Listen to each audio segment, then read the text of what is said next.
Good afternoon, everybody. This is Steve Wilson at the State Water Survey.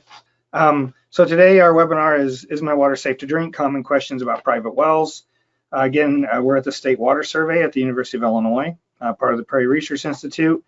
And the private well class as a program is funded by the Rural Community Assistance Partnership through a grant from US EPA. And so we're partners with RCAP, which have staff all over the country, and I'll discuss that a little more in a second. Thanks for joining us today. There's a few housekeeping things we'll do first here.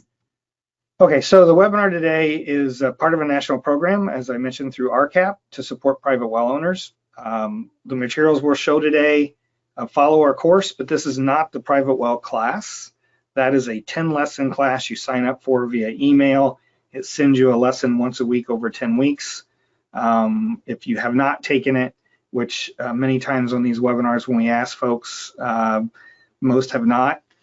It's a good way to have, it's a good resource and goes in much more depth than we can go through today in our hour and a half to 2 hours that we have today. This webinar, like all our others, are being recorded. And so you can see those on privatewellclass.org or our YouTube page. And the advantage to those, and I'll mention this several times today, at the end, the second half of the webinar every month is answering your questions. And so every month those are different. And I encourage you, if you know, even if you go back to the last time we did this was, I think, in June, the questions will be different this time than they were then. If you want to learn more about answers to common questions about wells, that's a great place to go. And at the end today, there will be time for follow-up questions. There's a question box or a chat box on your GoToWebinar window. Feel free to type questions in there. Katie Buckley, who is with me today, is monitoring that, and we'll make a list of those questions and we'll go through them at the end. I'll pull them up on the screen and we'll go through them for as long as it takes if folks are willing to stick around. Okay. As far as housekeeping, we are a provider for continuing education units for environmental health professionals through NEHA, the National Environmental Health Association. And so, as I mentioned, we did do this class back in June. We've also January last year and in August, and then nearly 2 years ago in February of 21. Their credentialing cycle is 2 years running. So if you've taken it already during the same credentialing cycle, you can't get credit for it twice.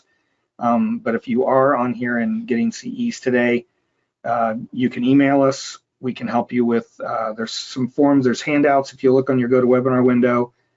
And also we can get a certificate of attendance and a copy of the slides if you need it, and help you with completing those forms. And we're also an LEHP provider for Illinois, the state of Illinois, for licensed environmental health professionals. And I know there was a question about, are we a provider for California? We are not. We don't have the bandwidth to do this for all 50 states. And since we're based in Illinois and work with our county health departments regularly on a lot of issues related to private wells, we have went to the trouble of becoming certified in Illinois. But many states accept NEHA credits as well. So today it's myself and Katie Buckley, as I mentioned. She's our water resources outreach specialist here at the Water Survey. She does a lot of the day-to-day work for our program, and she will be fielding your questions and assisting you with your certificates and those things after the webinar is done. Thanks for being here, Katie. So we're going to ask a poll question. This is new. We're on a new grant from EPA, and they would like to know who we have, what kind of participants we actually have. If you've taken our class, you'll know that we ask at the end, there's an evaluation. We ask, are you a well owner, a state agency person, a TA provider, a well driller, all those things, a realtor. And now we need to track those things. It doesn't show us who answers what, I don't think. We're just interested in tabulating how many folks are on and what states they're in. Well, I guess not for this, but what kind of, are you a professional working with well owners, or are you a well owner? Katie, go ahead and do that whenever. Oh, the poll's open. I can't see it. That's right. Because I'm an organizer, I don't see the poll. And so if you would do that quickly, we can move on. Okay, Katie, we good? Yep. All right. Do you want me to share the results, Steve, or no? Yeah, I'd like to see it. I don't get to see any of this, so. All right. Well, thanks for doing that. All right, I'm closing the poll. Sounds good. All right, and I'm going to move on. And okay, no, I didn't. There we go. Okay, so RCAP, I mentioned RCAP, they fund us. They're a nonprofit that's nationwide. They have a national office in the DC area, but they're really made up of 6 regional nonprofits. RCAC is the Western RCAP, Communities Unlimited is the South, CERCAP is the Southeast RCA RCAP. You can see, so it depends on what state you're in, which of those organizations you work with. A lot of the funding, they have local funding from states or areas for different kinds of projects. Like RCAC does a lot with private wells in California, where they have if you're from California, you understand. I just read an article this morning about they're on pace to have, they've already had over 1,400 private wells go dry this year, which is up 40% from last year, I think, and the drought just continues out there. But RCAC is working with folks out there, for instance.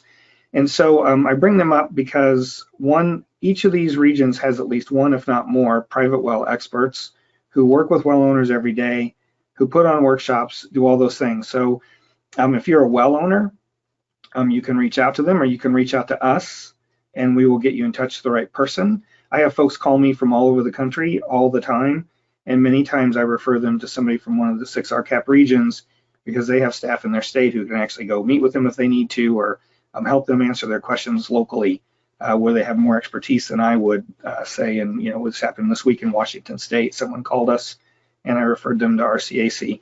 So if you're a professional, they put on workshops for well owners. They help facilitate those. They can be speakers at your events.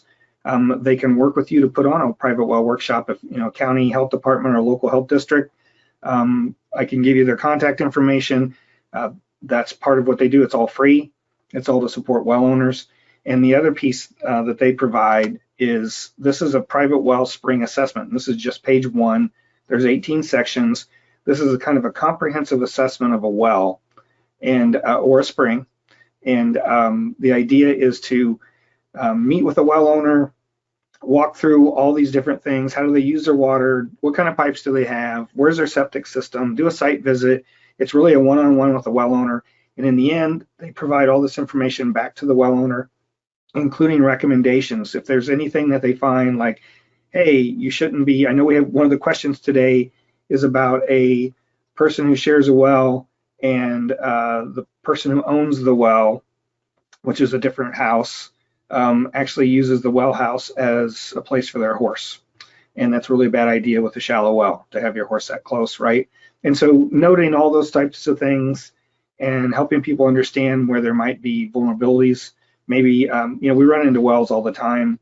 And if you've been on these webinars before, we've answered questions about snakes in wells, and, we see coffee cans as a lid on a well, which isn't safe. And a lot of those things, it's every well is different. If you've been visited private wells before, no two are alike, or their situation. And so doing a one-on-one with the well owner helps them learn about things like backflow devices and why you need them. And so if you're interested as a well owner in having a well assessment done, you can let us know, or you can reach out to one of the regions or go to their webpage. Actually, if you just go to rcap.org and look for their private well program, there's links to all 6 regions and their contacts. But we can provide that too if you want to email us. But it's a really awesome program in that they've done over 3,000 of these. I'm probably getting ahead of myself here. Just a minute. Yeah, we'll go on. So what it does, it's like a sanitary survey. If you're a professional if you're like with the county health department that does sanitary surveys for community wells, it's very much like that. It's a vulnerability assessment. It's also a chance to work with the well owner one-on-one, promote best practices, and then also answer questions they may have or encourage communication. And I mean, when I say encourage communication, I mean, there's a lot of well owners who won't call their local health department because they're worried that the health department might tell them they can't use their well or condemn their well. That in 99% of the country, that isn't the case. Like in Illinois, Our health departments might suggest you don't use your well if it's got arsenic at 300 parts per billion, but they can't make you stop. And so they're concerned about your health and your well-being, and they're a great resource. And so we try to encourage well owners to talk to them. There are a few local health districts out east, like in Massachusetts and Connecticut, that may have the authority to do those things. And if you're in one of those areas and you don't want someone to tell you you can't use your well anymore, you can call them and ask what authority they have before you reach out to them. But there's also other resources, Extension, us, RCAP, a lot of other folks who can help you. But these assessments are a really great tool. I know one particular state in the Northeast doesn't have the bandwidth to go investigate every problem well. So they've asked RCAP, the RCAP Solutions, and then is with Northeast RCAP, to do that for them, and so they do. A guy in Massachusetts will run to Rhode Island and work with a well owner one-on-one and fill out an assessment and help them understand what their issues are. So it's a really, like I said, it's just a really great program. They've done over 3,000 of these, and like I said, sometimes requested by a state or local agency to support a problem well. They want to be partners with all you all who are working with well owners. So there's 22 million private wells in the country. There's no way there's enough professional folks out there that are reaching all of those well owners. So we're more than interested in partnering, sharing both the burden and the credit. We give out our slides if people want to use them, all those things. And now RCAP has started actually sampling as part of the assessment program. And I don't know that's in every case, but for a lot of the assessments they've done this last year, it also includes a free water sample for a well owner, which is pretty handy. All right, so a little bit about us, the Illinois State Water Survey. We were formed by our state legislature in Illinois in 1895 because of cholera and typhoid outbreaks. And so it was really meant to document the quality of Illinois water. In the first 10 years of our existence, it was a lot of sampling, teaching people about their wells, communities about their wells. Our records are full of pictures and diagrams of wells that are right next to outhouses in the 1900s, all these things that people didn't understand, public health and the ramifications of well water and protecting it. And so it's really cool to work here. Now we do mostly applied research and as well as outreach and education. And as far as where we sit, we're a sister agency to our State Geological Survey and Natural History Survey. It's just that no other state has a state water survey like Illinois. I think Oklahoma started one in the 80s or 90s. Yeah. So a lot of cool pictures, history. There's millions of records that show a lot of these things. Taking a water sample at an old hand pump in a park. These are actually outlawed eventually in Illinois, but you can see the 10 cup there. I know I've talked about this before, but our files are full of these old photos and diagrams that show all that information. And, this is a well rig from 1922. Weldon is a small town in central Illinois, and this is Weldon's well being drilled. And obviously today, drilling's changed a lot, and the risks have changed a lot, and all those things. But I bring that up because today we're going to talk about common issues. And this is a modern rig drilling for Kickapoo Drilling Company, which is here in central Illinois. There's a mud pit there. They're drilling with modern equipment. They're collecting the mud and taking out the solids. That's what this little trailer's for. And so it's all a very organized professional process for putting in a well today. And so one of the things that'll come up a lot is, can I do this myself? You see a lot of YouTube videos about how to put in your own well.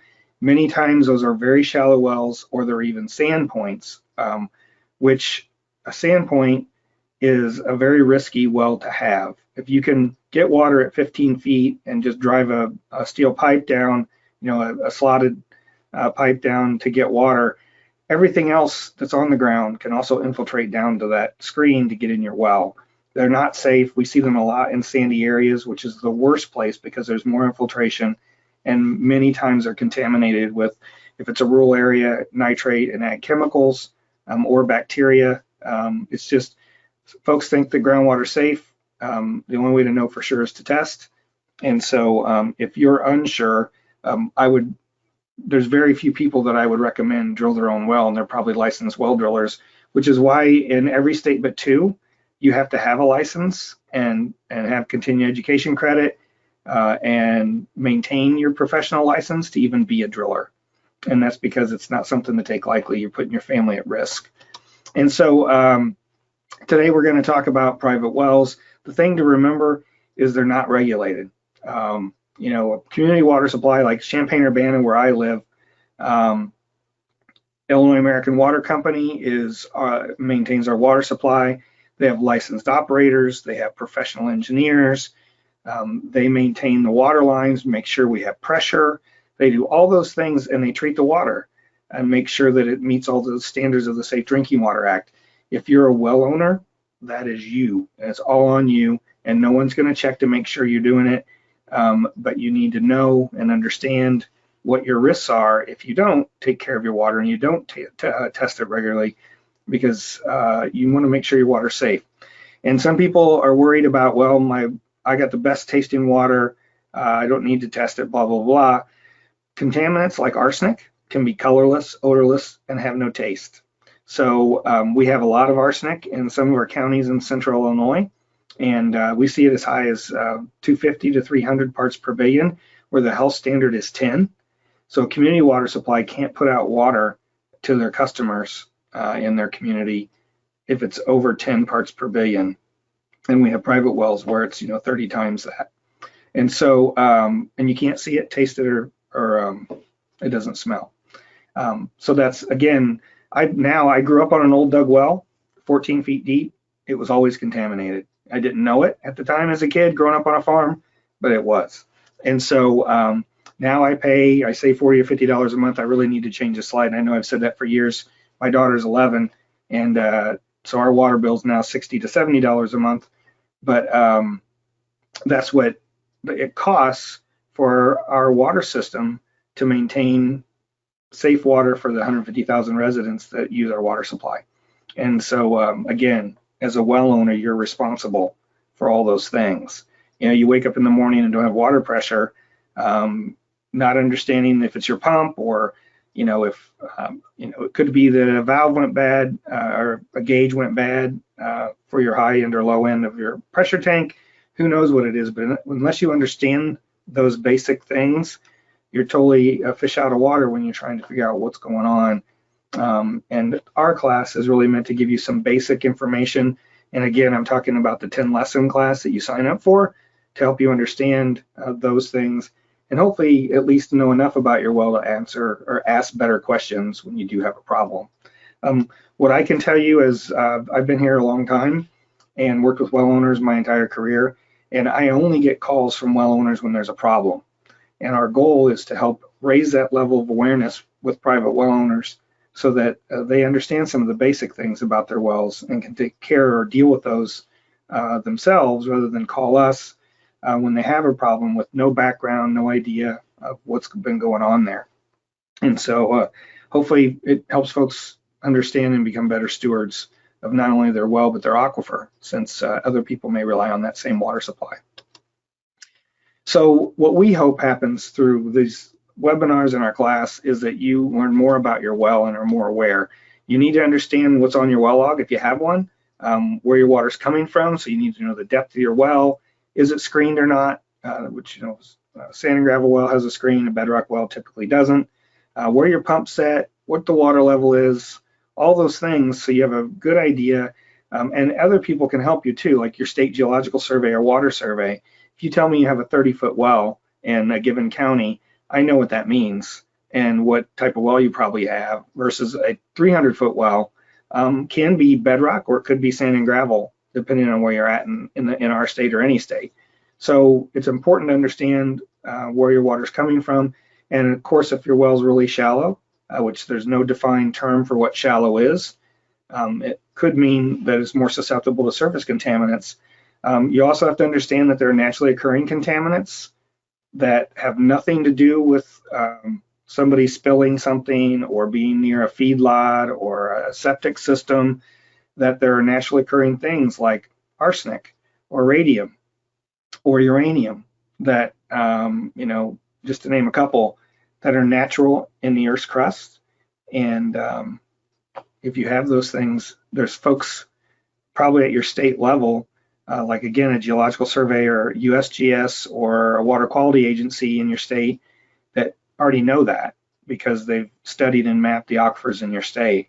And so hopefully you learn to ask the right questions and understand where your local sources of information might be.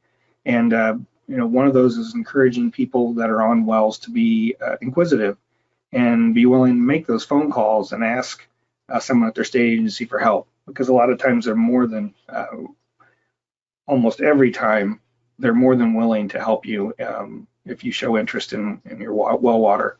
And then the last thing, sample your well. There's no substitute for that. It costs money, there's no doubt, but the only way to be sure, whether even if you have treatment or not, is to sample. Treatment equipment can fail, it can be clogged. You just, you need to sample your well water. Sample your well means sample your drinking water. So the biggest questions we get are related to testing every month. And today, this common questions webinar is really focused on the questions we get most often. And so, where do I collect my sample? What should I test for? How often? All these things we're going to answer today. Is one sample enough? Well, that really depends on what you're looking for. And what do I do when I have the results? That's really the big question. Because if I find something in my well, matter of fact, a lot of well owners have told us they don't want to test because they don't really want to know. They think their water's fine. They don't have the money to add treatment or deal with it. And so, it's like why people don't go to the dentist when they should. And that's really not the way to protect your family. So where do you collect a sample? If you're going to collect one sample, it should probably be from your drinking water tap, which is typically your kitchen sink. But understand that the water coming out of your kitchen tap could be chemically different from the water at, say, an outside spigot near the well. And that's because it's going through pipes in your house. You may have a softener, a filter, RO, whatever it might be, some kind of treatment, and all of that changes. When the water sits in your pipes overnight, if it's an older home, if the water's aggressive or corrosive, it could be leaching lead or copper.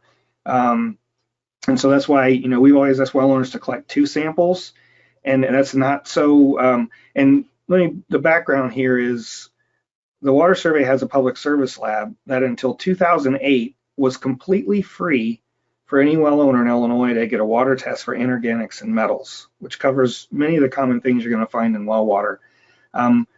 Since we moved to the U of I from the state agency, now we can't do that anymore. And actually, we have to be competitive with our costs.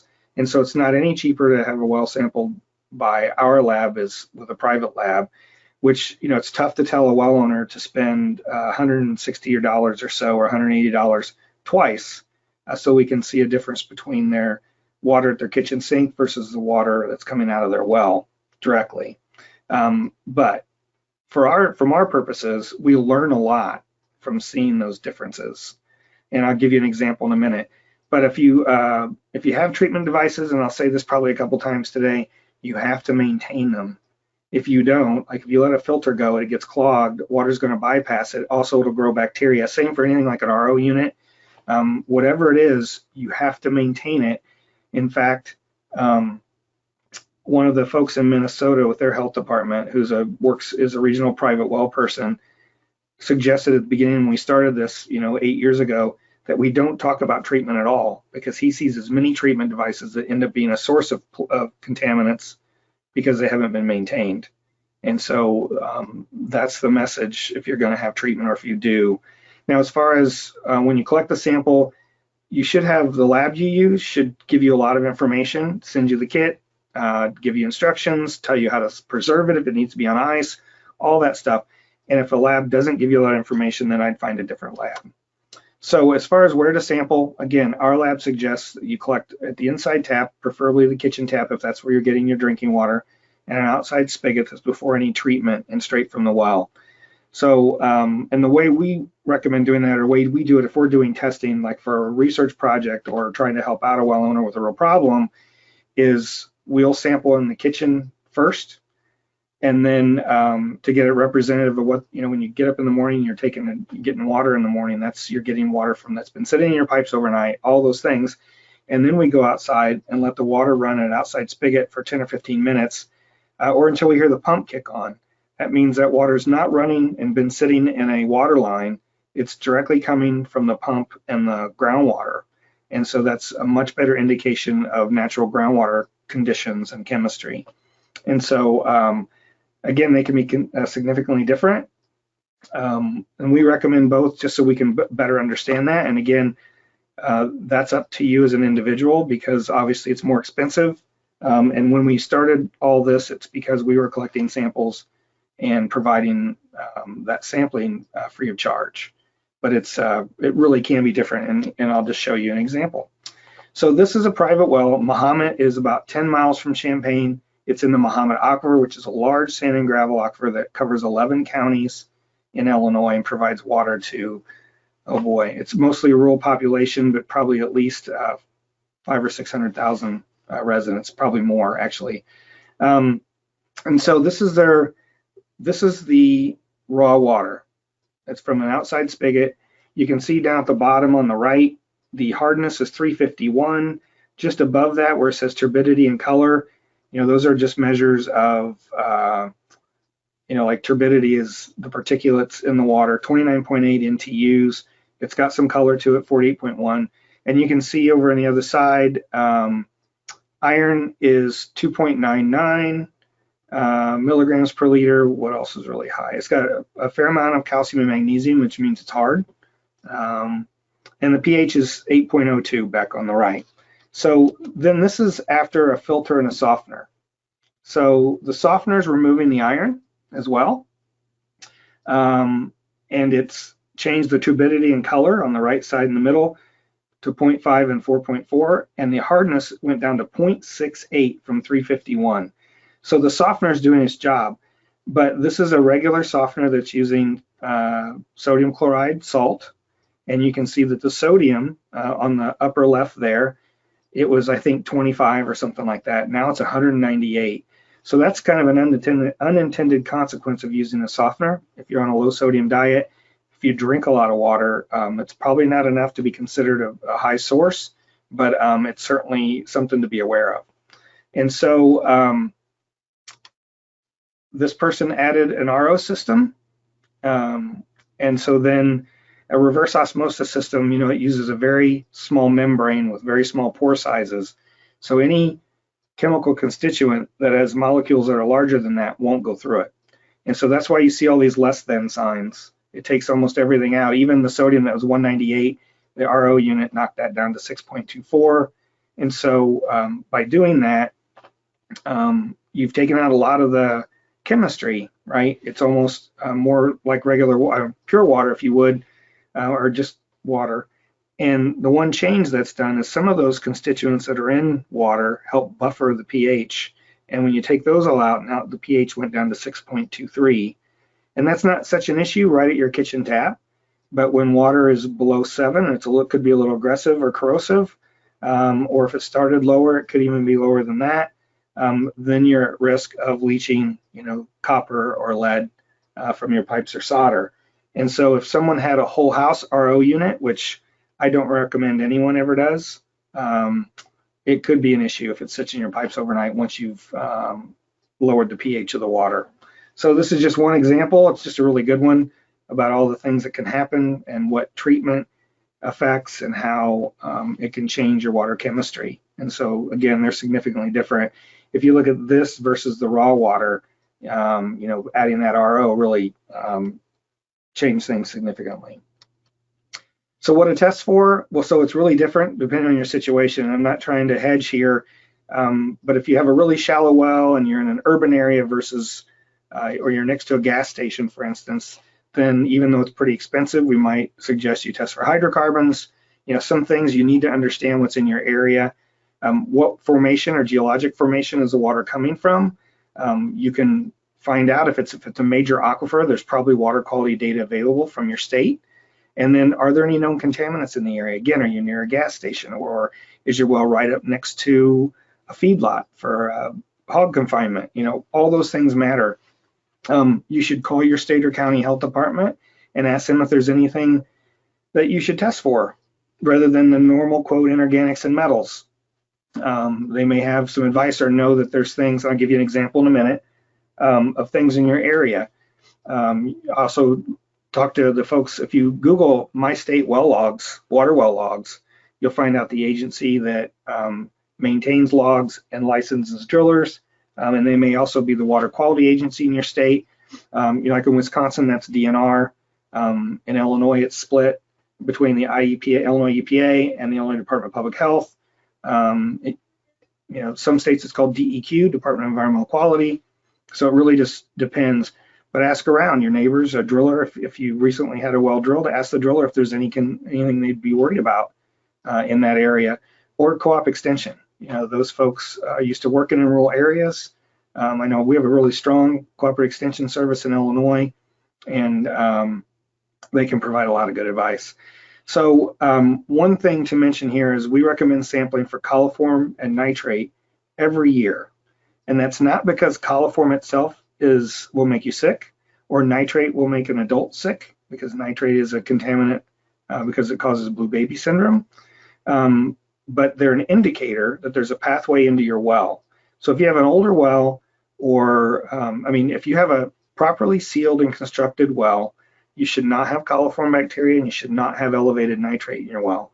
Background nitrate, depends on where you're at, is around maybe 3 parts per million. When you see it over 10, that's when it becomes a health risk for babies and pregnant women. But coliform isn't considered a health risk itself. It means there's a pathway into your well. It's E. coli and other things that can also get in your well. Because if you get coliform there, that means somehow that got in there. Other things could also get in that might be more nasty and harmful. So as one of my examples, I love to show this. Rhode Island Department of Health has this map on their website. All the little dots are where there used to be orchards that used arsenic as a pesticide through the 60s, I think. And so the soil's contaminated in all these areas, as well as some of that's leached into groundwater and is elevated arsenic.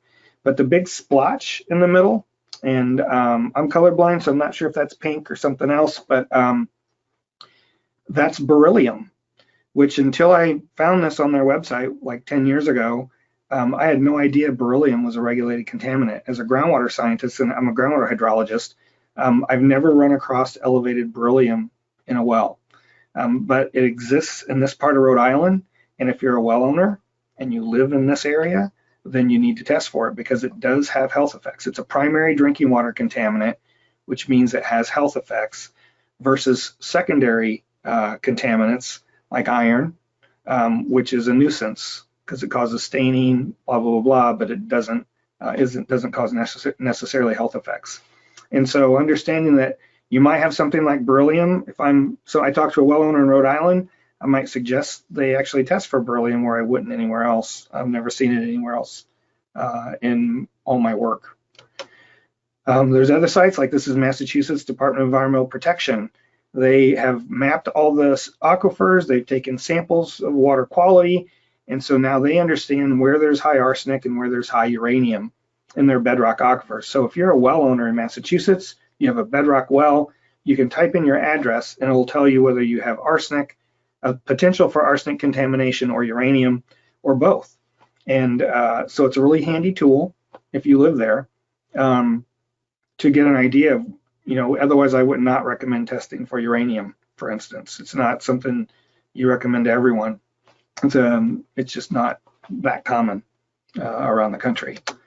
And then this is an old picture I took, a screenshot, but because I know this map has changed, I was just on it not too long ago, but it's still a great example and it's still there. This is Wisconsin DNR. They had the University of Stevens Point create this interactive map.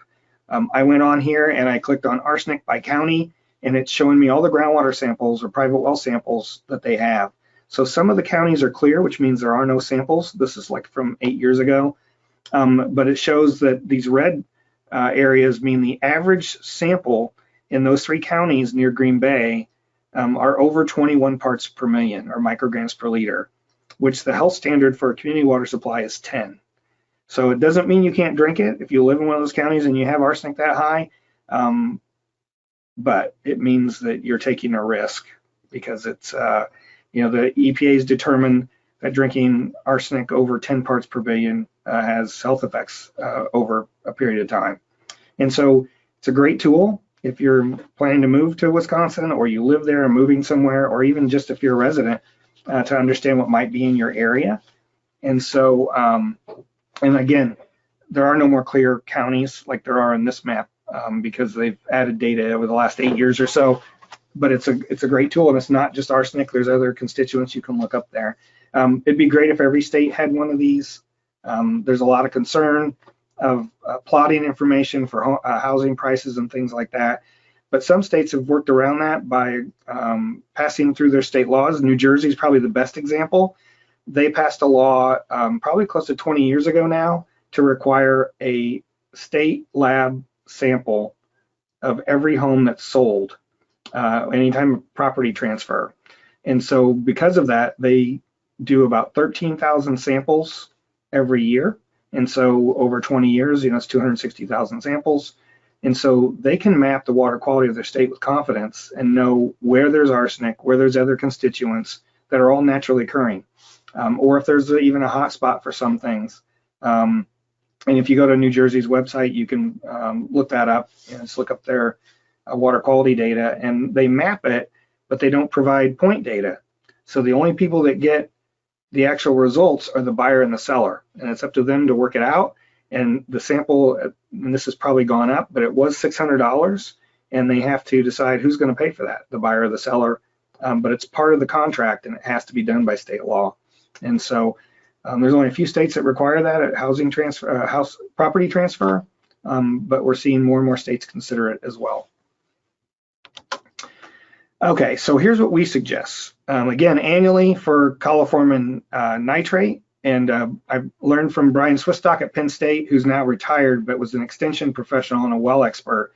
They suggest every 14 months, because then over a 5-year period or 6-year period, now you've sampled at different times of the year. And there is some truth, depending on the type of well, that certain seasons of the year, there's more rainfall or the ground's, you know, frozen, blah, blah, blah, affect what you're going to see in the well. And so, and that's, we haven't adopted that as a recommendation, but I always try to mention it.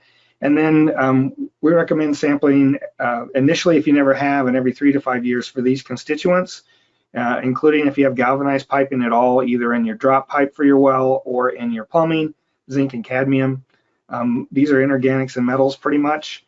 And so, and then in addition to that, get advice from all those folks I mentioned before, because there could be issues in your area that you want to identify and know at least that it could be there. You know, we know exactly where there's arsenic, high arsenic in Illinois in some areas. And so I know those county health departments always recommend an arsenic sample along with, and we list it here because, you know, there are some states where there's very little arsenic.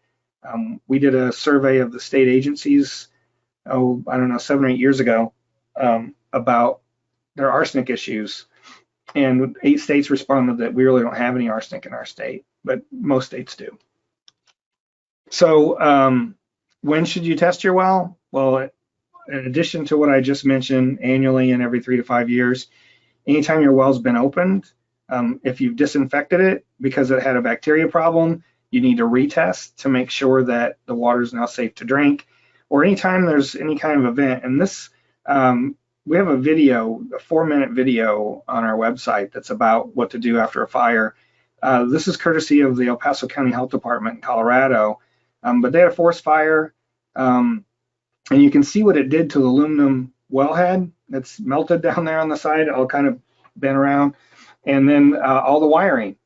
And so one of the recommendations that we learned from them is that if you're in an area susceptible to like a forest fire, make sure you turn the power off to your well before you leave, because they found where when the wires melted, it short-circuited and made the pump kick on, and the well went dry, and the pump burned up, just as an example. So these folks needed a new pump as well as everything else. But once you've had melted plastic drip into your well, you know, that's a real, you need to test it. Work with a licensed professional. It may be that this well can't even be salvaged. use depending on what that material is made of. You don't want that in your bottom of your well. So what are going to analyze? Again, well, not again, but every state accredits labs. So every community water supply in your state has to have samples done every 3 months by law through the Safe Drinking Water Act. And so the state will, there's a certification program through the US EPA that states use to identify labs that have met their criteria and that it's okay for a community water supply to take their sample to. Some larger municipalities or cities may have their own lab that's certified. In some cases, even some of them will do private well testing, but most of them do it just for their own internal use. But there's a list of all those labs on every state's website. And once you, and I'll show you that example in a minute where how to find that, at least from a national perspective. You'll find labs that don't do private wells at all. They only do community water supplies, and you'll have others that aren't certified. And we recommend you only use certified labs just because then you're more assured that they know what they're doing, they're going to use the right methods and all that sort of stuff. So, but a good lab, as I mentioned before, will give you great instructions, explain how to store and preserve it if you need to, how to get it back to them, provide all the information you need. You know, our lab provides everything, including the return packaging to ship it back to our lab. And that's, you know, what you want. And as you ask them questions, if they can answer your questions, then I consider another lab.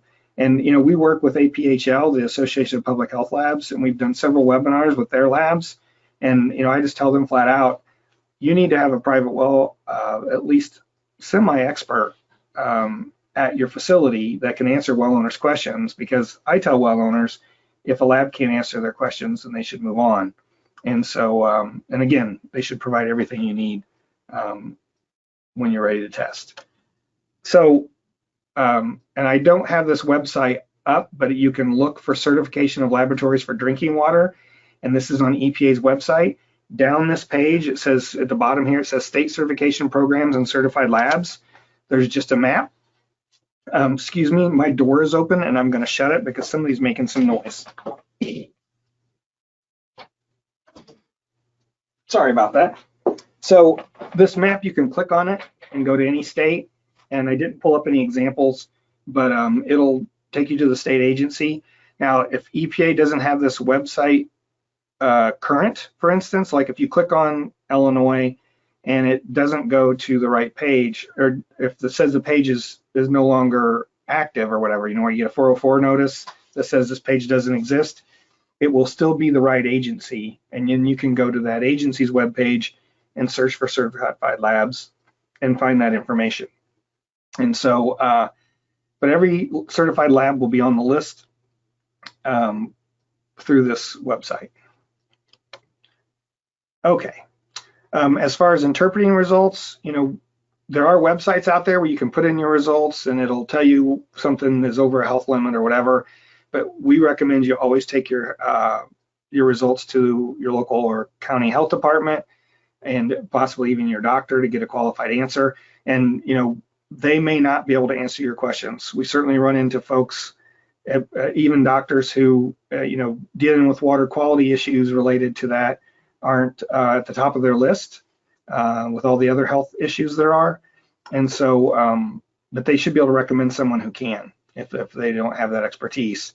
If you find something in your well, especially if it's really odd, you know, there's, sometimes it's worth it to resample just for that constituent to confirm. I think your lab would know that if this is an odd result for that area.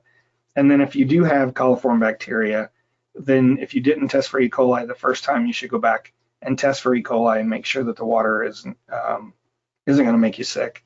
And you should boil your drinking water until you can chlorinate your well and retest to make sure that you don't have coliform or E. coli. Okay, so I'm going to show you one of those websites because this is done by a state agency and it was funded through CDC. So the New Hampshire Department of Environmental Services developed this Be Well Informed guide. They did this prior to 2017 because we had them speak at our 2017 conference. But it's a really cool tool where you can type in all your results. It's done by a state agency, so it's not You know, no one's trying to get wealthy off of this or provide any kind of misinformation, which is why, you know, it's really a great tool, and I'll show you some more information about that. So down at the bottom, it says enter your well water results. If you click on that, it takes you to a page where you can put in all your results. It asks you for what town or city in New Hampshire at the top there on the right. You don't have to answer, you can put anonymous. And so you can use this no matter where you're at. I put in 15 micrograms per liter, which the standard is 10. And so, and I didn't put anything else in. And so when I got my results, I got a red X, arsenic 15, which is 0.15 milligrams per liter, is greater than 0.01 milligrams per liter, which is the standard for a community water supply. It doesn't mean that anybody's in trouble or anybody has to do anything if you're on a private well, because there are no rules for private wells over most of the country, but it lets you know that this is higher than what EPA considers safe. And so you should probably do something about it. And it also even gives you results down at the bottom on what kind of treatment you might want to use. Absorptive media, which POU means point of use, which would be at your kitchen tap, where POE means point of entry, which is a whole house type of thing like you might have for a filter. I'll mention again, we've seen where some treatment folks have recommended whole house arsenic removal. It's not necessary. You can have arsenic pretty high. It doesn't get in your skin. It's not a breathing hazard. It's just a drinking water hazard. So you really don't need a POE unit. It uses a lot of water and wastes a lot of water to treat it. And so it's just a lot more expensive, and it's unnecessary, at least in the arsenic side. And so you can use RO, reverse osmosis, or absorptive media. Those are the two types. And I think, yeah, if you go down this page, it talks down at the treatment options part here, this bottom part. It says, number 1, an NS-ANSI standard 53 certified arsenic absorptive media filter system. Okay, so there are third-party certifiers. NSF stands for National Sanitation Foundation. There's also the Water Quality Association Gold Seal, and UL, Underwriters Lab, also does this kind of testing. And so you want to get a treatment device, whether it's an RO unit, a filter, or whatever, that has one of those symbols. If you're trying to remove arsenic, for instance, if it doesn't have standard 53 or 58, which is for RO, if it doesn't meet those standards, it won't have a UL gold seal from the Water Quality Association or an National Sanitation Foundation symbol on it. And then you're at risk. That means that company didn't do its due diligence and have it tested by a third-party certifier to ensure that it actually does what it says it does. And so we would recommend you always get a treatment device, even though they're more expensive. If I look on a treatment website for a company that sells treatment equipment, you know, and I say I want an RO unit, they'll range from maybe $200 to $2,000. And somewhere in the middle, you'll notice where if you look at the device, it starts, everything above that has a symbol on it. Everything below that doesn't.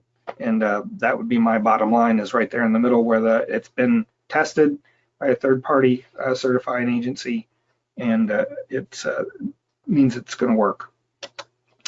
Okay, so I mentioned the Be Well Informed tool. So this tool was so popular that New Hampshire gave this to EPA, who gave it to ECOS, the code, which is the Environmental Council of the States. It's made up of a health lead or environmental lead from one of the state agencies in every state. And they've built this website, and other states have signed on, and they've created their own version. So the one thing I guess I forgot to show you is if you go down this page further, because this is for New Hampshire, there are resources listed that are New Hampshire specific, written by their Department of Environmental Services for the folks in New Hampshire.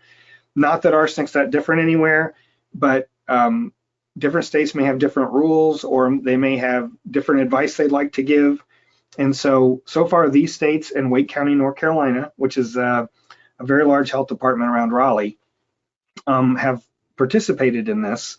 and created their own version. So you can click on the select button and go to any one of these states and get and run through that same tool. But then the resources you receive at the end will be based on folks from your state, if you're one of these.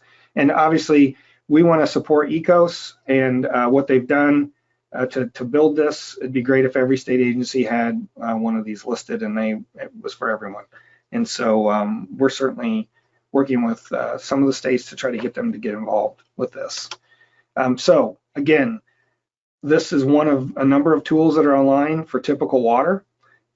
You should still take your results to a health department or your doctor to get a qualified answer. They're health professionals. We aren't, and those websites are not. They're giving you a canned answer based on general conditions. So as health professionals, they want you to be sure your water is safe to drink. Like I said, in 99% of the country, they can't tell you can't drink your water.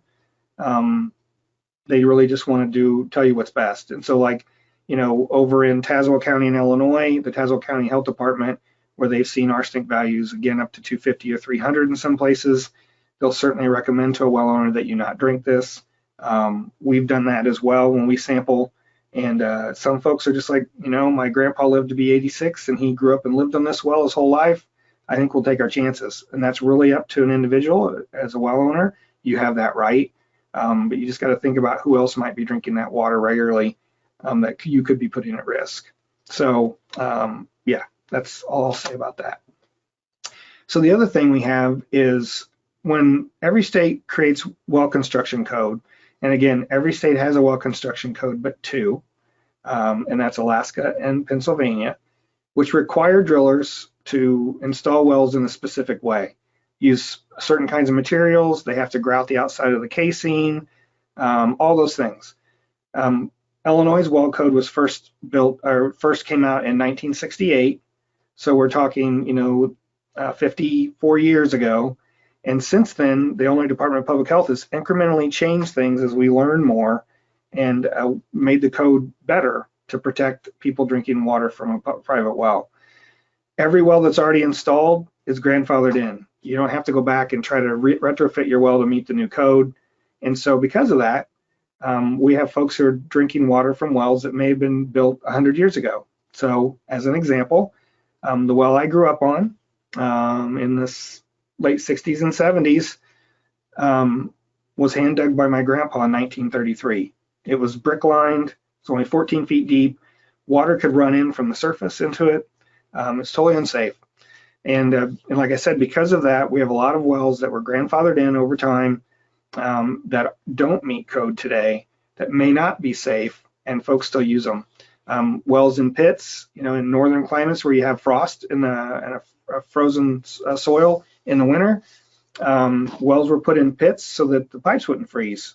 If it's 4 feet down in a pit, then the ground never gets frozen that deep, and at least not except maybe in Alaska. And so some of those wells still exist in those pits today. They're really unsafe, and the same with hand dug wells. They're very likely to have surface contamination. And not only that, but they also provide an opportunity as a safety hazard. An old well in a pit, if it's got a piece of plywood over it, that's just a recipe for something to go wrong. We just had a well owner in Illinois contact us. There's only about a half hour south of here. So last week, a colleague and I went down to visit this house in the country. She was mowing her front yard, and the small, about 12-inch diameter hole developed, and she sent us a picture, and you could see there was water down there. We assumed it was a cistern. We got down there, it was, it silted in so far that it was only 9 feet deep, but it was an old hand dug well, 3-foot diameter. So if more of that would have gave way, her and her riding lawnmower could have just fell right in there. And that's, that I got pictures of that. We just were there last week. And so it's really an issue and also a safety hazard. And I bring that up because it happens more than people think. In Washington State, the Department of Ecology is the state agency that regulates drillers and well construction code. And so they had a blog, I don't know if they still do, because I took this picture off of their blog, probably 6 years ago or so. But here's an old well that's just got a field or a corrugated pipe for a casing. You can see the pump sitting here at the surface in an old well house, and that piece of plywood broke. She fell and it killed her. But if you look around that well house, that looks like gray stuff, looks like old insulation. There's a hole there where that had that concrete block over it, but stuff can fall in there. There's a filter that funnel's probably for putting oil in.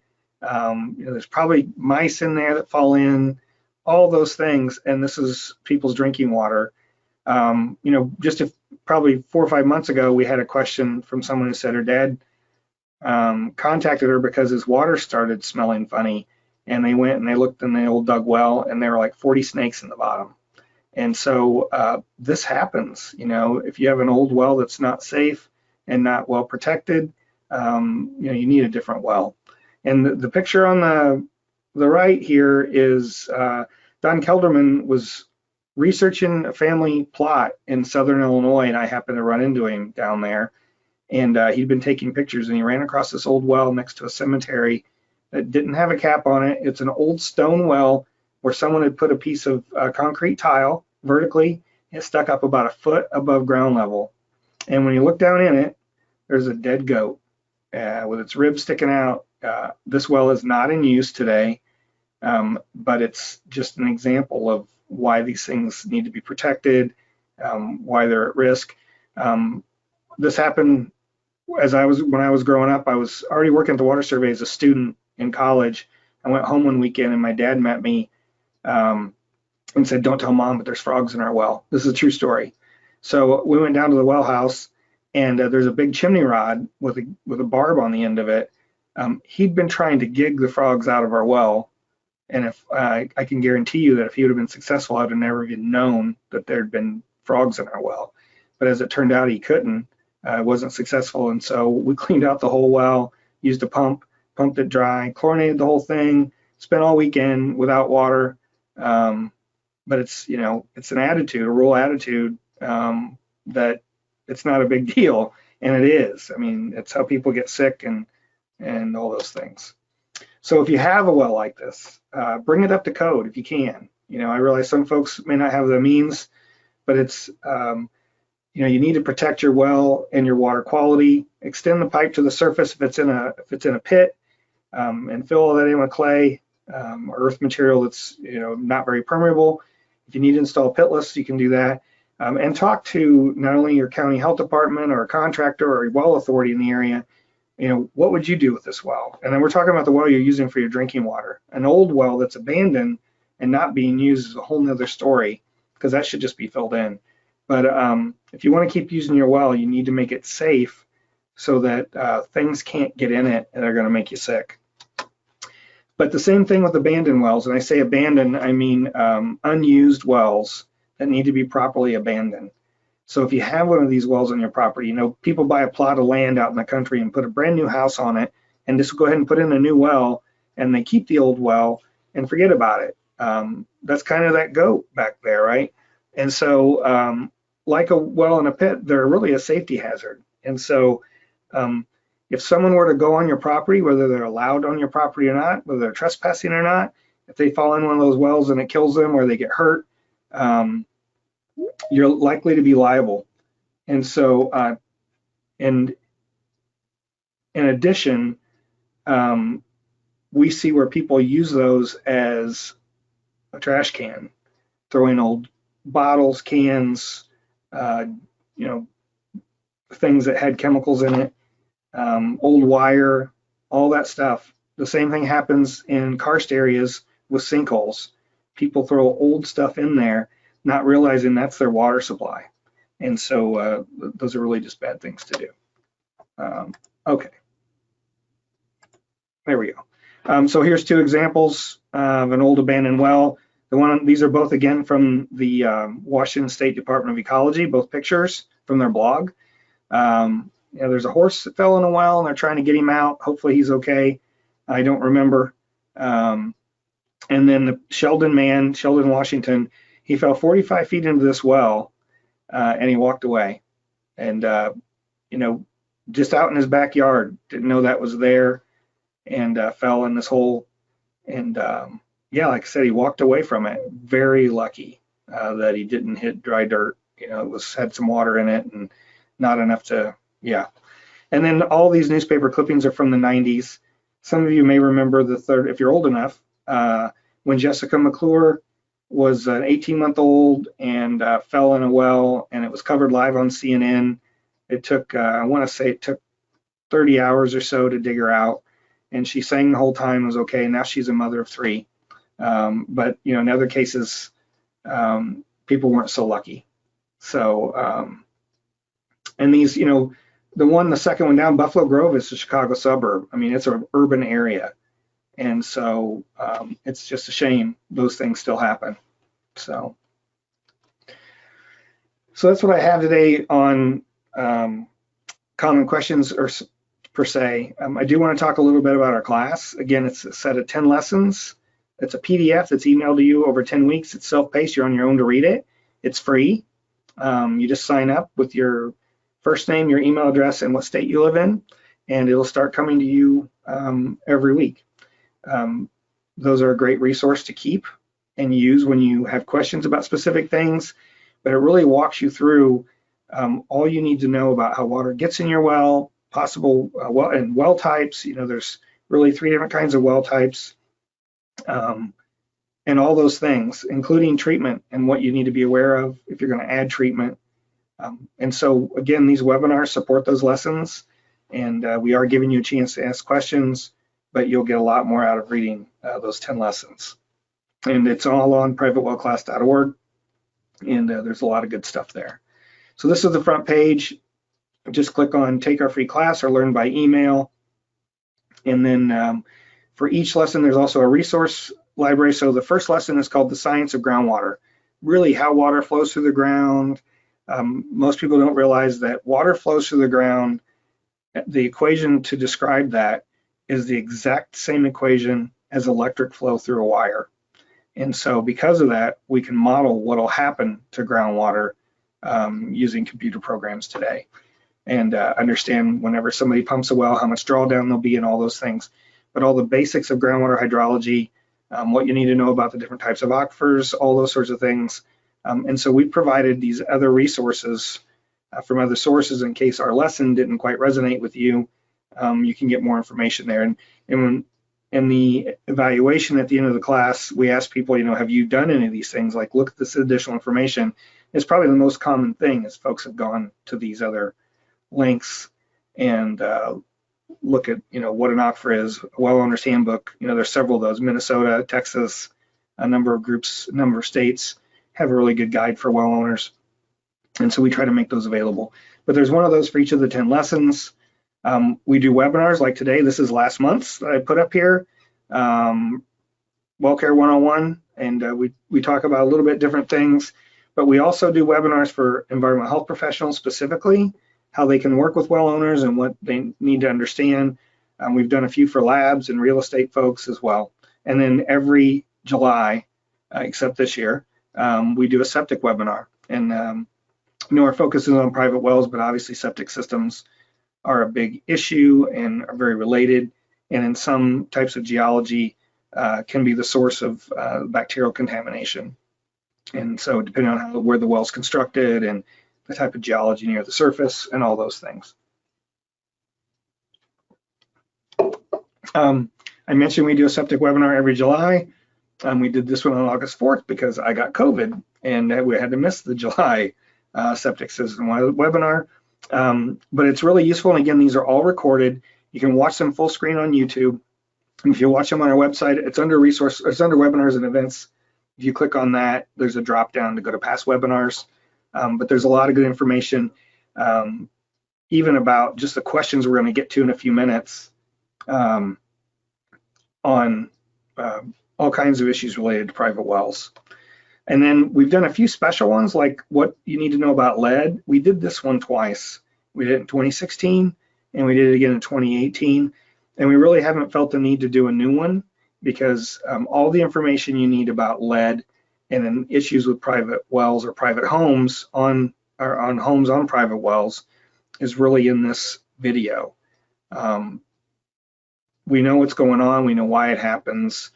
That's why there's lead-free devices now and all those things. But if you're interested in knowing more about if you have issues, if you have an older home, especially in a rural area, if your home's 50 years old, it's probably got lead pipes, or it's certainly lead solder if they're copper pipes. And if so, you should watch this. We created a resource page. It's just privatewellclass.org/lead, and it has links to information on how to reduce that if you have that issue. If you do have lead pipes in your home, obviously that's not a simple solution. You can't replace all the piping in your home.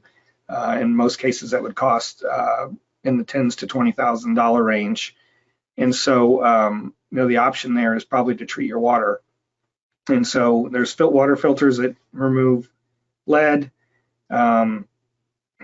Certified products, there's a link to those from NSF, all those sorts of things. And I know after Flint, Michigan happened and EPA really began to study some of these issues, they found treatment devices that actually do a really good job, even up to lead as high as like 1,500 parts per billion, which is extremely high.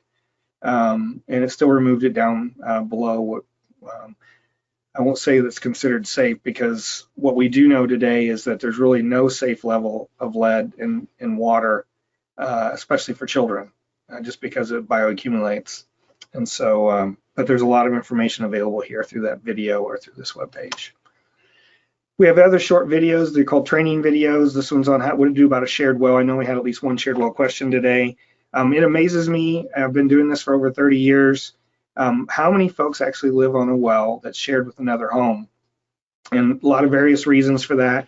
But in almost every case where we've dealt with someone, there is no agreement. There's nothing in the deed. There's no contract. And, in those cases, if you're not the person who has the well on your property, you're at the mercy of the other person or other people, for instance, one of our colleagues here was on a well that's shared by 5 homes. It's in a really good aquifer. There's plenty of water, but you can imagine if everybody's taking a shower at the same time, depending on the pump size and everybody's pressure tank and how it's all piped together, that could really be a pressure issue and things like that. And so we recommend that if you are on a shared well, you have an agreement, a signed agreement, a legal agreement that says you're going to work together. We even recommend that everyone pay a water bill. And put it in an account that's, however it's set up, shared or managed by a third party, because there's nothing like being neighbors and friends with someone for 10 years, having a pump fail, and then one wants to pay their half, their third, $1,500, but one other person doesn't, and everyone's out of water. And so it's a good way to make friends not be friends anymore or cause legal issues or any of those things. So it's just some information about that. Other ones are like, what is a bedrock well? What to do after a fire, all those sorts of things. And I think there's 19 or 20 of those now available. Yeah, like why does my well keep losing pressure? So our most popular video is how does my pressure tank work? And it's had over 400,000 hits since 2016. And it really tells us that there's a lot of folks dealing with water pressure issues and not really understanding, how to adjust their pressure switch or some of those things. And so these are all short, 4 to 6 minutes long, and they're really meant to help you just understand the basics. If you have a real problem with your pressure tank, or if your pump's cycling on and off all the time, it's probably because you have a hole in your bladder, and if it's a bladder tank, or just a lot of common issues like that.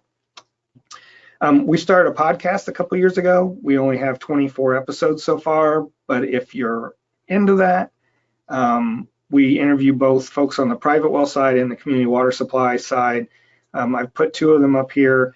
Dr. Wolf is at Harvard Medical School. He's a pediatrician, and he works a lot with real problem cases with children where they're trying to figure out what caused whatever they might have, and private wells end up being a piece of that answer sometimes. And it was a really interesting conversation. And Margaret is with the Water Systems Council, and also helps run the Water Well Trust, which provides resources for low-income folks to get a new well, or to get a well if they don't have one. And so, yeah, those are, you can look through those. There's 24 episodes, and And there's some pretty interesting conversations that we've had with folks. And I think our next season, season 3, will come out in January or February this year, and there'll be 12 more. The entire private well class is available in Spanish. It's the URL's there at the bottom. And, you know, we haven't had a lot of traction with that, but we certainly have people, you know, every 3 months we're looking at the count on how many people taking it. For our regular English version, we've had over 11,000 people take our class. And I couldn't tell you what Clase Providas has, but it does get some traffic. And, you know, there's certainly areas where there's a lot of native Spanish speakers that are on private wells in some areas in the country. So the overall point of our program is these 3 things: to help well owners understand and give them information and advice on why their well is important, why they need to understand how it works, and how they can best protect themselves from risk from water quality issues.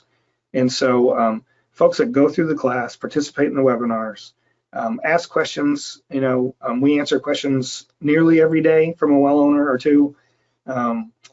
You know, that's be informed is the secret there.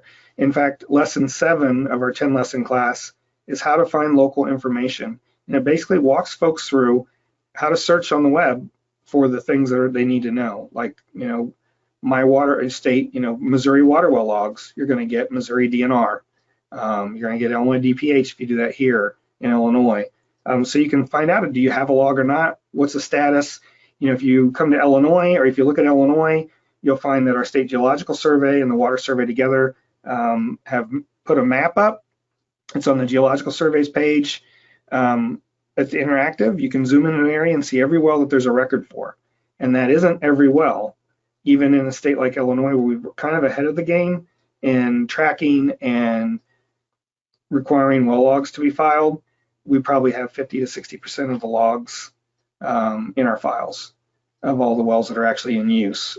We estimate around 800,000 private wells in use in Illinois. And in our well records, we have about 450 to 500,000 of those records. So, so we did get a lot of questions. I think there were 64 today. We obviously can't answer all of those. I'm going to answer some. And again, if you have questions about anything I've said, or you have other questions that have popped in your head since we started, you can use the question box, the chat box, and Katie is tracking those. We have a Google Doc that we share, and I'll pull that up and bring it up to the screen after I shut off the slideshow. So at first, we're going to go through some of the questions we got when you registered. You could ask a question then. So we made slides for those. And I do want to mention that all of our past webinars, the bottom bullet here, have questions from participants on the webinars just like today. Oh, yeah, and I forgot to change this. I apologize, but we had several questions about sulfur. We do every month, but you know, I chose for whenever I created this not to talk about this again, because we do all the time and answer questions that are different. And so it's really worthwhile to go to the second half of those videos where you see this slide, and after that you'll see questions, and they all will be a little bit different, although some are the same almost every month, just because we get asked so many questions, like about using chlorine and shot chlorination. And so, yeah. Okay. So first question is, my 2007 well, and I'm paraphrasing this because it was a longer question, that I test annually, recently tested negative for E. coli, but positive for coliform. This has happened before. It's kind of a regular feature, is the way it was put. 8 years ago, I had a professional clean my well, and they suggested I chlorinate, so I added a chlorinator, but I didn't, didn't like chlorine, couldn't really taste it, but didn't feel like that made the water pure, if you will. And so for the last 3 years, I haven't done anything, and now it doesn't work. So the question was, should I fix it, remove it, or replace it? What's safe and best for me? I would prefer my well water be pure, not have chlorine in it. I also have a kitchen filter I maintain. And I may have butchered that a little bit, but I tried to do that. So I'm trying, like, a lot to unpack here. One, groundwater is not pure, and hopefully that's been made clear today. Just because it's in the ground doesn't mean it's safe on its own. It can have a lot of other things in it. Even things like sulfate reducing bacteria or iron bacteria are basically everywhere in groundwater. And if they get in your well, they can start growing. And that's sometimes, especially sulfate reducing bacteria, can cause that sulfur smell. And the only way to get rid of it is to chlorinate it.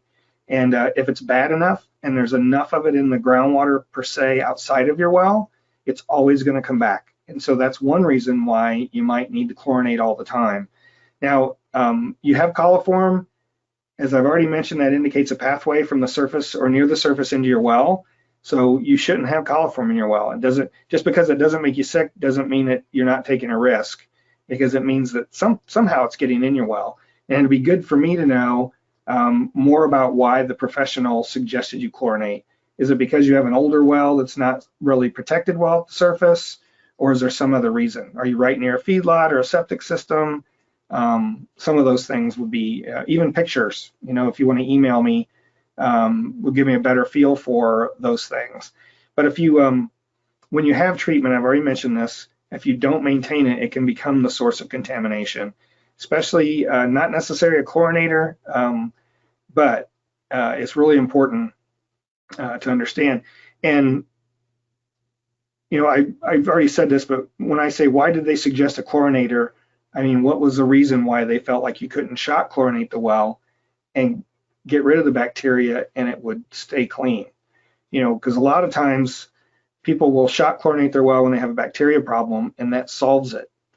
And if it doesn't, when you sample again and you still have it, then it could be because of, again, that bacteria that's formed, a slime layer or whatever you want to call it. It can be a mat of bacteria on the side of your well on the inside. You may have to chlorinate 2 or 3 times to actually get rid of it. But if it keeps coming back, really the only choice you have is to use continuous chlorine or UV. And so I put that down here. UV is an option. Ultraviolet light also kills bacteria as well as viruses and other things. And it's an alternative if you don't like that chlorine taste. And you see a lot more of it in the private well setting. It's gotten affordable.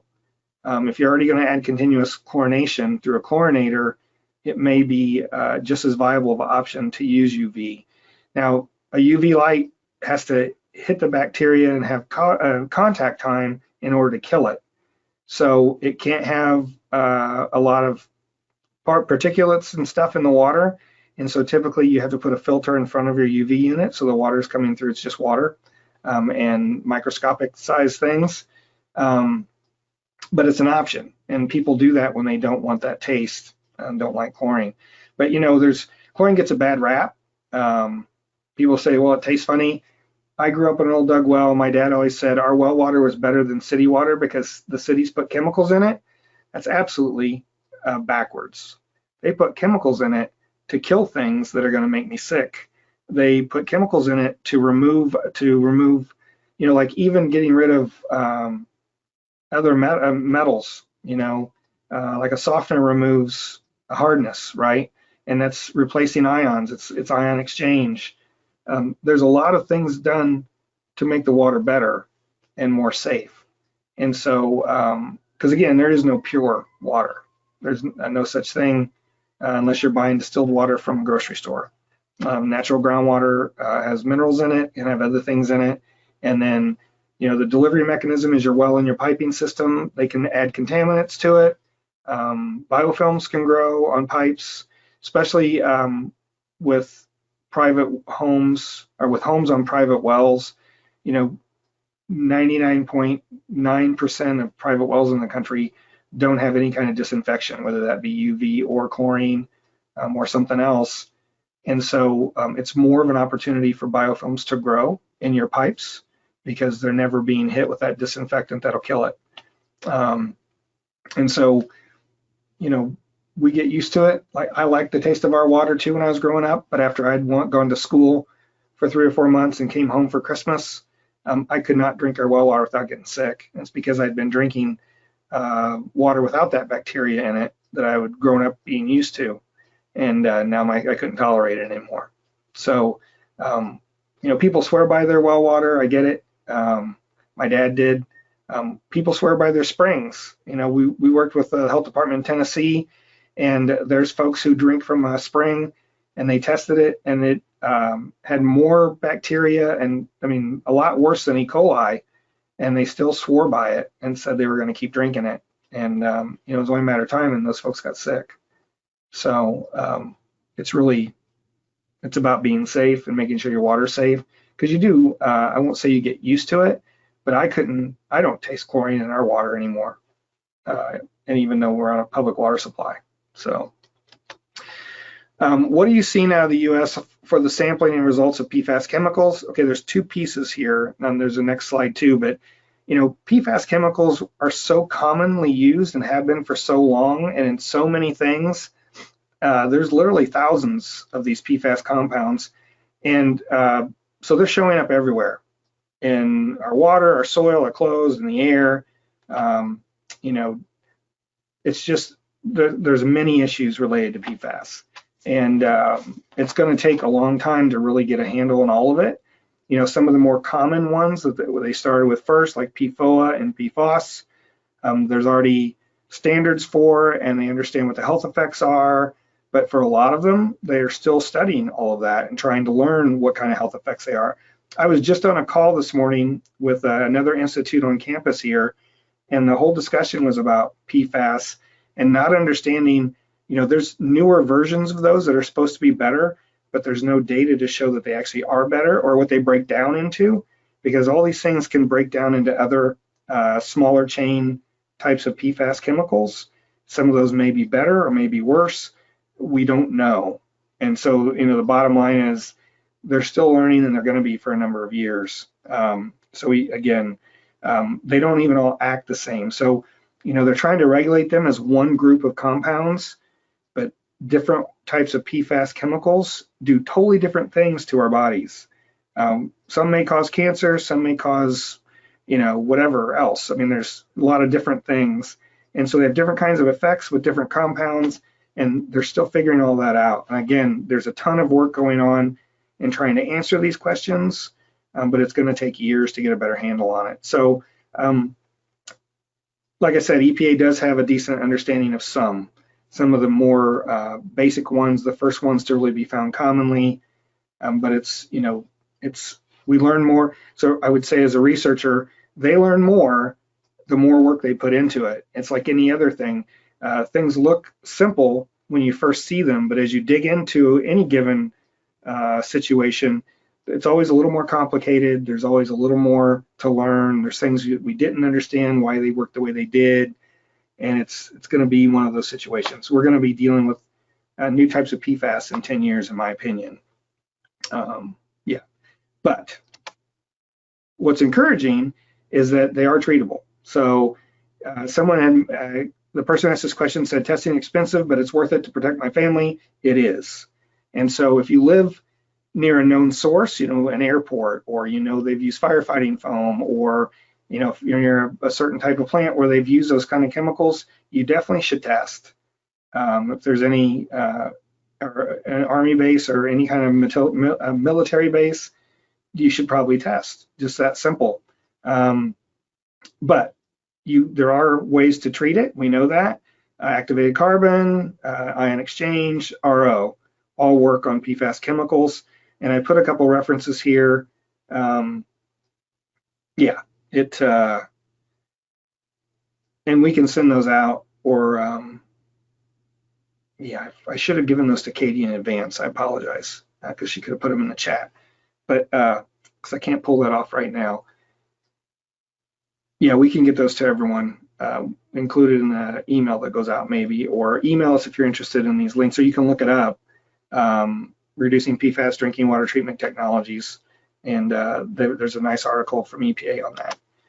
So as far as moving on to shock chlorination and bleaching wells, you should only disinfect your well when it needs it, and that's as determined by sampling. You should never just, I had a person in Northern Illinois tell me, my contractor told me just to put a cup of bleach down my well every month. That does absolutely nothing to prevent bacteria growth in your well. It actually, Chlorine's an oxidant, which means it releases metals. So if you have metals in the bedrock or on the brass on your pump, or your drop pipe is galvanized, all those things, just putting chlorine, a cup of chlorine, 5% chlorine down there is going to leach metals into your water. So it's a really bad idea, and it'll wear out your things quicker. You only disinfect when you've tested and you show you have coliform, E. coli, or both, and then you follow guidelines on how to mix it to a certain level.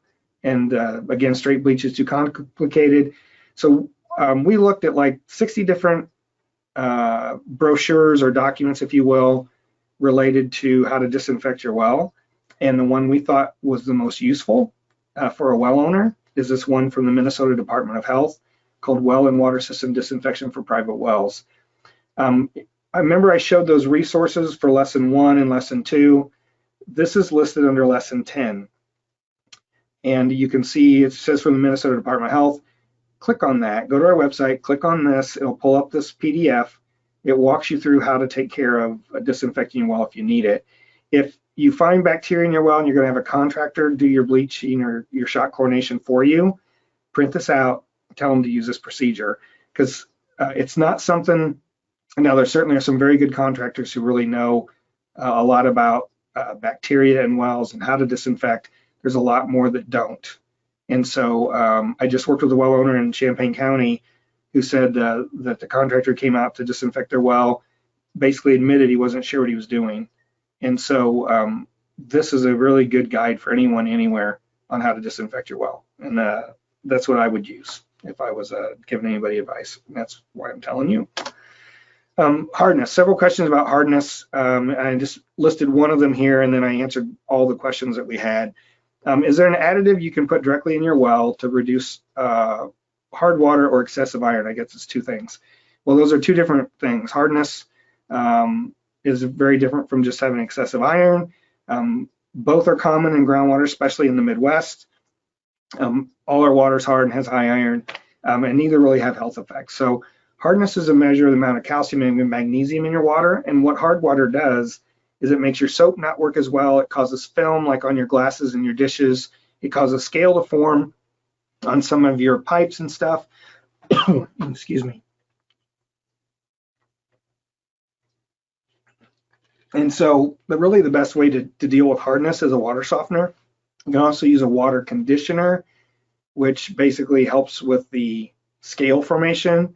It does something chemically to those compounds so they won't, or those minerals, so they won't adhere and cause that scale buildup, but it doesn't really do anything to reduce hardness of the water per se. And so what the water softener does is it's an ion exchange unit. So it changes, it reacts with, it takes out the calcium and the magnesium. There's a resin usually, and it replaces it with sodium usually, which is, there's different kinds of salt, but most people use sodium salt. We do know that some cases when you have, if you're on a low sodium diet, you may choose to use calcium chloride instead of sodium chloride for your salt, but it's about 3 times more expensive if you're buying softener salt. But doing so, it reduces the scale, it reduces the amount of soap you use, it doesn't put those little white water spots on your stuff, and even your clothes and stuff. And supposedly it even helps with your skin. Hard water is hard on your skin. I'm not a doctor or a health professional, I just read that, but it keeps your, everything, your water is better for just everything in your home. Now, as far as high iron goes, it's really just a nuisance as well. That's the red staining you have on your porcelain in your tub or in your toilet. And you can get a softener that's optimized for iron as well, or get an iron filter that oxidizes the iron. So iron is in water, and it's not a solid, right? It's just an ion in the water. But as soon as it hits air, it reacts. So it's why when it comes out your faucet, it reacts and forms iron oxide, which is the red stuff. Boy, excuse me. And so you can buy both a softener that's optimized for iron, and they're designed that way, and some iron gets removed with a softener just on its own, so to speak. It's another metal. And so, or you can get a filter that oxidizes it first, and then the filter catches the solids. And so the deal is, we ran into a few cases where the iron is so high that even if you buy an iron filter, you need a special type of unit. You know, it's got 2 tanks, all this stuff, because there's so much iron that filter will clog within a day or two. And replacing the filter every couple days is also a really expensive proposition. And so, in some cases, it's just, you know, that's the water you have, and it's just bad luck. Not that that's helpful. So there were a bunch of questions about different kinds of treatment today on arsenic, bacteria, odor, color, hydrogen sulfide. And so about a year or two ago, Minnesota Department of Health put out this guide called Home Water Treatment. It really, you know, I'm not a treatment expert at all. I'm a groundwater hydrologist and a civil engineer. So I've learned a lot about treatment, but I'm not an expert. And this guide is actually really comprehensive. It boils everything down into simple terms and make it easy for all of us to understand what types of treatment will work on different things. And it's a really useful guide. It's free, it's online, it's free to download. I asked Katie, I sent her this link in advance. She's gonna put that in the, I guess in the question box or where you can all see it. But this is the document, it's called Home Water Treatment. You can also find it online if you Google MN Home Water Treatment for Minnesota. It'll be the 3rd or 4th link. And I apologize, but all of a sudden my throat is really dry. And so it's a guide, and it's got some tables in it I'm going to go through next, but I want to point out on the lower right side, you want to get a treatment device that has one of those 3 symbols. And that's the NSF, or National Sanitation Foundation. That gold seal is the Water Quality Association, or certified for water quality through the Underwriters Lab. You know, just like your light bulbs, the old, regular light bulbs used to have a UL symbol on them. It's because they did all the testing. And if it had a UL symbol, that means it's guaranteed to do whatever's on the packaging, however long it says it'll last and how bright it's supposed to be. Same thing for water treatment devices. You need to know what you want it to remove, and it needs to have a symbol for that. And they give you more advice on how to get to all 3 of those websites there. And again, this is downloadable as a PDF. But we talked about color, taste, and odor, arsenic, bacteria, hydrogen sulfide, and iron. And so on the top, each column talks about absorptive media, which type of treatment this is. You know, the second one is aeration and filtration. So if you have a problem with sulfur, hydrogen sulfide, one option is to put a tank that's vented ahead of your pressure tank. And then all of that hydrogen sulfide gets bled off through a vent. And then you have to pump it into your pressure tank after the fact, and it should reduce that a lot. So that's why hydrogen sulfide has, under aeration, you can see that's one of the little black dots there. Carbon filter is good for color, odor, and taste, as well as other things. Continuous chlorination is the 5th one listed there. It does a lot. And it's interesting because UV is listed, UV disinfection. It has one purpose: bacteria and viruses. And so viruses might be down the page, or it's not listed here, but that's why there's only 1 dot in that column. It's under the bacteria one. And so there's a lot of different things, like a water softener removes calcium, it can remove copper, iron, magnesium, and manganese. Also, you know, it's not listed as removing arsenic, but sometimes, because arsenic co-precipitates with iron, so if a softener happens to take out much iron, it's also going to take out some of the arsenic, and that's just a side benefit. So it's not listed as that you wouldn't consider a water softener an arsenic treatment device. But we've seen through our lab where when we take a sample that's raw water and a sample that's finished water, where they have nothing but a softener, we've seen arsenic reduction in some cases. So, but it's a great list here, and then it goes through each one, pros and cons, what the costs are. I mean, it's really comprehensive. And so, and it's also, if you're talking to a treatment professional, you should look at this first and know what you're up against. You know, and most treatment professionals are certainly honorable and professional folks, but you do have some that are trying to sell you things. And I ran across several homes where they've had, you know, $4,000 or $5,000 of treatment equipment in their home, and I'm like, what was in your well water? I mean, what'd they find? Oh, we never tested it. They just said we needed it. That's on the well owner, right? You have to be smarter than that, and you have to do your due diligence. And so this document's one helpful way, but I'd always get a second opinion, and I'd never buy anything the first time somebody comes to talk to me. Just like buying a car, you know, I personally will never walk on a car. If I need a new car, I'll never walk there that day, look at cars and buy one. It'll be the next day or the next week, just so that I have time to think about it and make sure that I'm not missing something. But you know, it's your money, but it's these also come with maintenance costs, which it lists here, right? And so it's really useful. Like I said, it lists what it takes out and what it doesn't. You know, and again, RO down here at the bottom, I just did the whole box because it takes out a lot of things. Because again, only very small molecules can pass through it. What it doesn't take care of is hydrogen sulfide or methane. Those it doesn't treat. And so, yeah, you need to understand what each one does and how much they cost and what size you need. Again, going with RO, if someone's trying to sell you a whole house unit, I would get more advice. You can even call me or email me.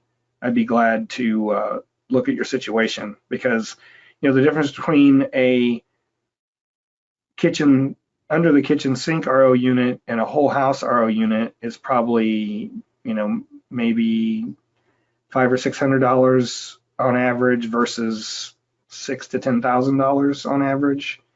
And again, unless your arsenic result were really unique and the health department said you really need to protect yourself other than your drinking water, you don't need it. Okay, is my water safe? So is my water safe if it has an odor? It depends on what that is. Is it hydrogen sulfide? Is it something, does it smell like gas? All those things. And then someone else asked, I have an express RO system, which I've not heard of, but I'd be interested to find out more about. Is my water safe to drink? Well, again, yeah. RO removes most things. And so it likely is removed anything that might be a risk. But again, it doesn't, not everything. And we do know that arsenic can exist in the ground. And I know a lot about arsenic because I did a lot of arsenic research for about 10 years, sampling wells and looking at why some wells have it and some wells don't. What we know is arsenic exists in two forms in the ground. There's a +3 and a +5 version. RO will remove the +3, but RO will not remove the +5. It's much more rare, if you will, to find arsenic at +5.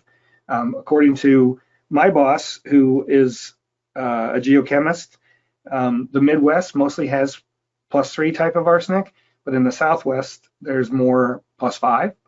And so RO may not be effective in those cases. And so the bottom line is, no matter what treatment you have, what your well depth is, whatever kind of construction you have, how great you think it is, the only way to be sure is to test your water. Oh, I didn't finish the sentence. Look at that. I apologize. The only way to be sure your water is safe to drink is to test it. I don't know how that got removed, but I apologize. Test your well. That's the bottom line. It's the most important thing you can do. Test the water you're drinking and understand what you have. It's worth the expense. It's the one thing you can do to give you peace of mind. And you know, when you install a new treatment device, it should work, but I would take a sample for at least that constituent. Like if it's arsenic, you know, just an arsenic sample isn't nearly expensive as doing the whole suite of things. It's worth it to take a sample and have it tested again for arsenic to make sure it's actually reducing the arsenic like it's supposed to. You know, maybe the membrane isn't, something's wrong with it, or I don't know if it can be put in backwards or not, but whatever it might be. Shared well issues. So our neighbor and I share a well. She has a horse, and the well house is its home. That's the way I took this question. It wasn't worded quite like that, but I took it to mean that the well house was big enough that the horse actually lived in it. The well's only 50 feet deep. I'm saying only because that's pretty shallow, depending on the type of geology. You know, is it safe? Well, if that's 50 feet of tight clay till above the well and there's a sand at 50 feet and there's a screen there, it's probably okay. But it's pretty shallow, and depending on what kind of geology you have, having a horse spending so much time in close proximity to the well, leaving things there for you, isn't necessarily a good idea. I know if a well were going in new, there would be a setback in most states required by their well code away from a pasture or a feedlot. And so I just talked to your neighbor about keeping livestock away from the well. I'd test first, make sure, that's the most important thing for you, is to test your well water for bacteria and make sure you don't have some issue already. In another webinar, I show a picture of an old hand dug well that's got pieces of tin and concrete blocks over top of it with 2x10s underneath holding the tin up. And, it's clear there's, snakes, rats, you name it, could get in that well. Those sorts of things just are not safe. And so having a horse doing this business right by your well when it's that shallow, if you live in an area where it's bedrock at the surface, then there could be fractures that run right to where your well water is coming from, right at the surface. Or in a karst area, it's not a good situation. Webinars and events. I want to point this out. I mentioned it several times, but on our webpage, if you go to webinars and events, there's a drop down. If you scroll over it, one of them says past webinars. And then from that, and this is an old slide, it's from a few months ago, but you can see it says upcoming webinars and recent webinars. So a lot of questions that I didn't answer today or didn't have time to are probably answered in those other webinars. So like if you go to the one from May, groundwater and well construction, and go just down to the questions if you were on one of the previous ones, or if not, you can watch the whole thing. We talk more about the types of wells and the geology behind that and those sorts of things. But the questions, we take whatever questions we get, right? Excuse me. So it's worth going back to those old webinars just to see what the questions are. Sometimes we get some really novel questions that we've never had before. And so I always try to answer those. And you can learn a lot more about private well issues and concerns and situations if you go through those. And I just wanted to point that out. So I do see we have some questions. So let me drop this out and bring that over. And I have to make this larger first. Hang on one second.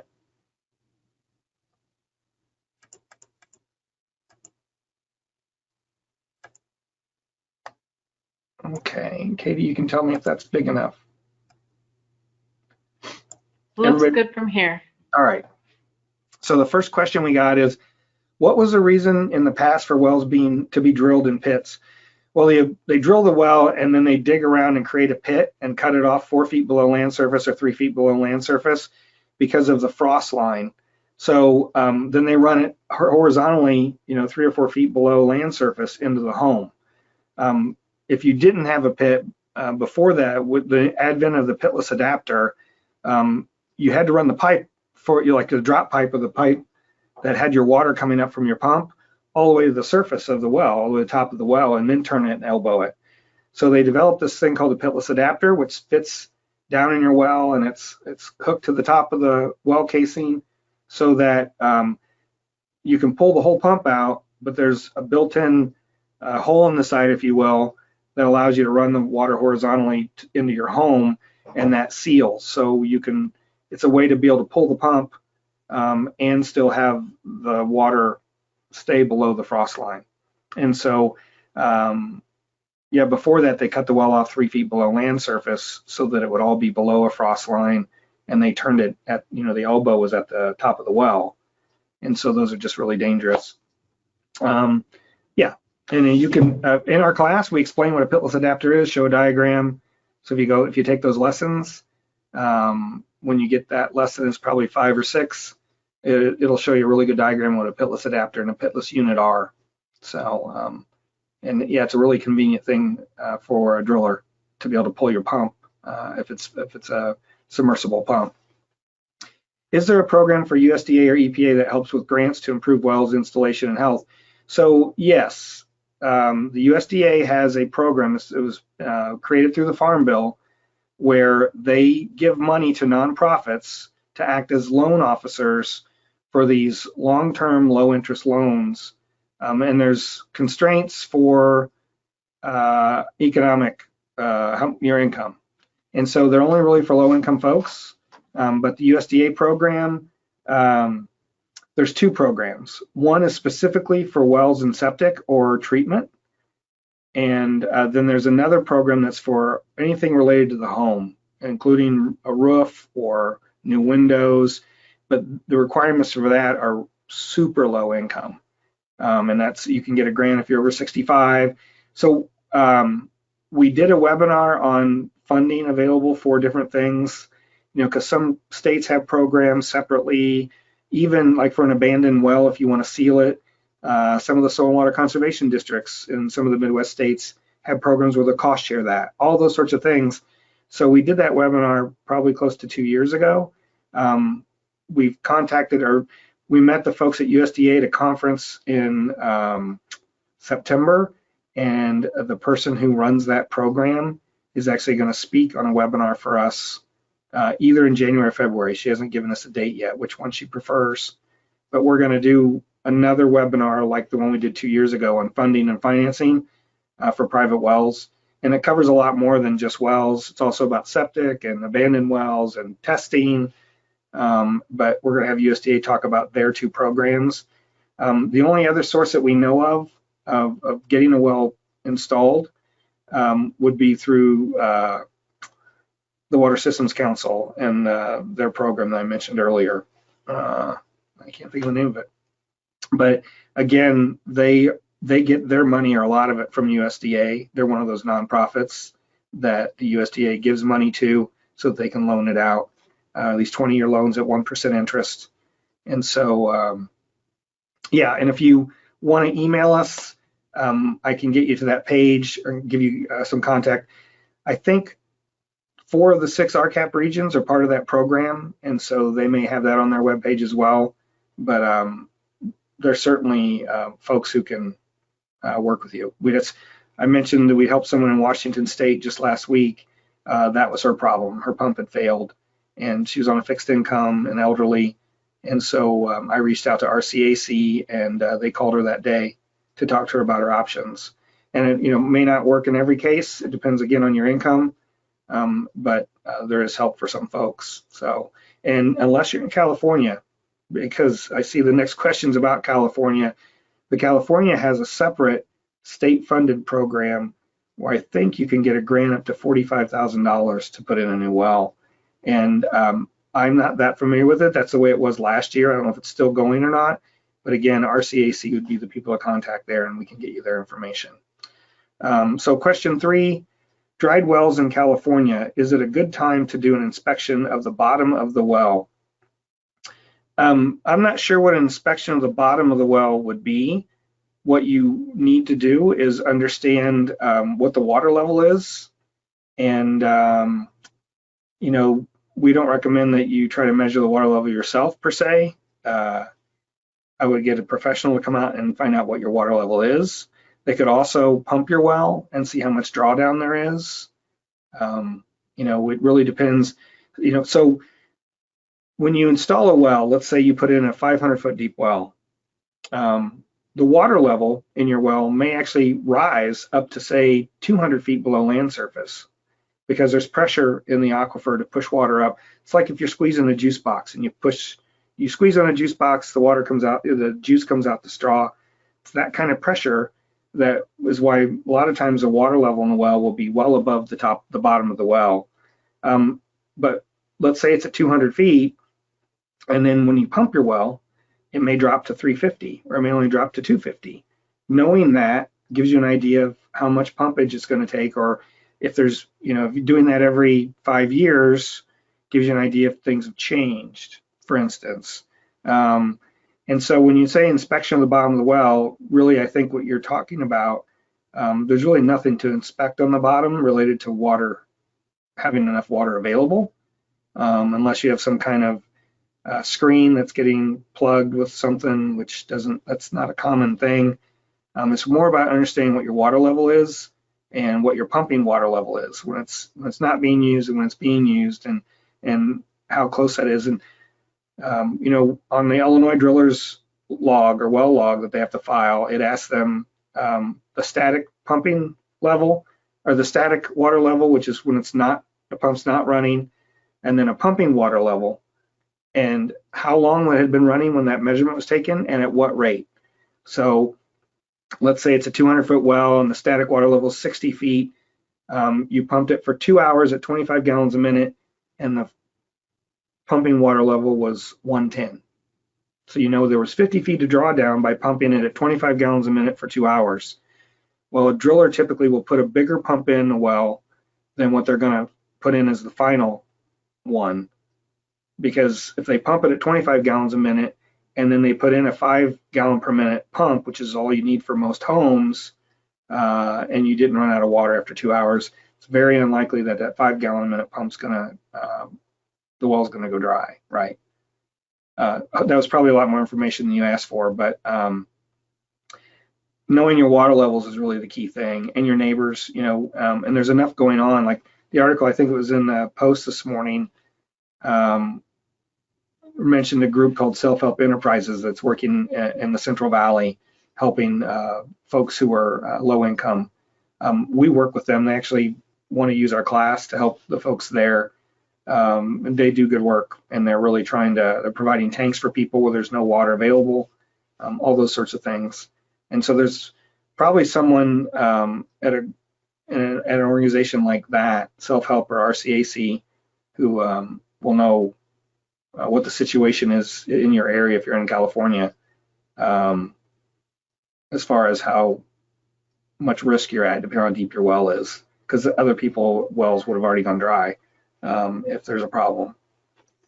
Okay, so last question. Public water suppliers have the resources to screen for DBPs.